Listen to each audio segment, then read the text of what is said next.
in this, and it's has these features, and has more features than the other company, therefore you should pay Yeah. us, or we have the same amount of features but we're cheaper. And I just don't feel like that level of thoughtfulness is in most digital uh, products. But when you think about ones that have done very well, you've seen that they've treated it as a brand exercise, and that they've really narrowed in on like the customer avatar that they're trying to serve while designing. Yeah, look at a brand like Salesforce, right? Like the way that they kind of have all of these different characters with this kind of like national parks theme. They didn't have to do that, right? Like at the end of the day, like that's not what their product does, but they're able to kind of personify their product in their brand in a way that I think connects with a little bit more deeply. I think they call that design language trailhead, if I remember right. And you can look it up. But I think it's a great example of taking this is like a back end software product, but taking those kind of like consumer branding kind of approach to what could be what could leave you flat if they didn't do that.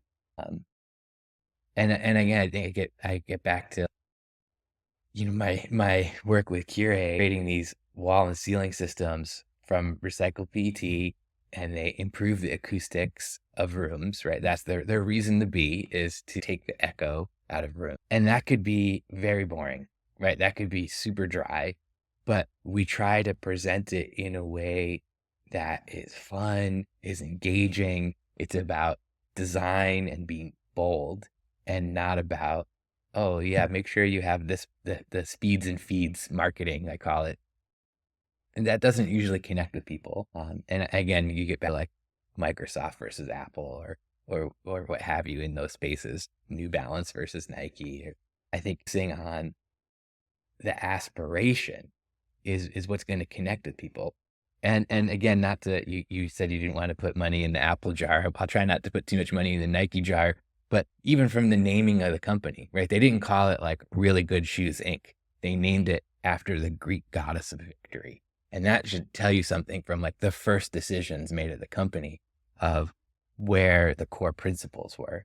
Again, I want to try to encourage clients to do that, because that's the difference between a 500 million billion-dollar sneaker brand to a $40 billion sneaker brand, right? Is that much deeper connection that becomes a part of culture, right? It's like you wouldn't ever think of sneakers or footwear and not think of Nike. And how do you be that?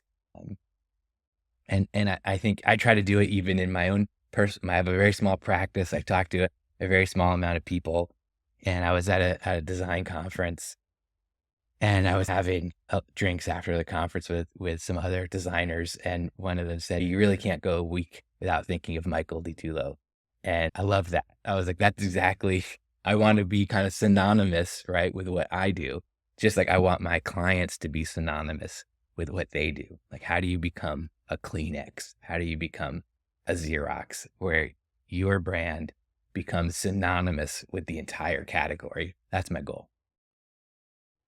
And with the Yeah. action, right?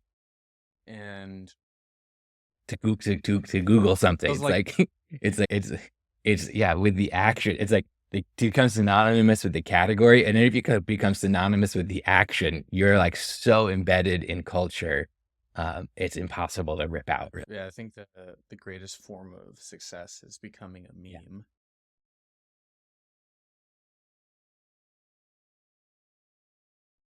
If right, um, because you have raving fans, because you've served a congregation rather than customer. You've found believers. And I think that like the design software Figma did an amazing job at that. You go to their conferences, it's almost like a cult.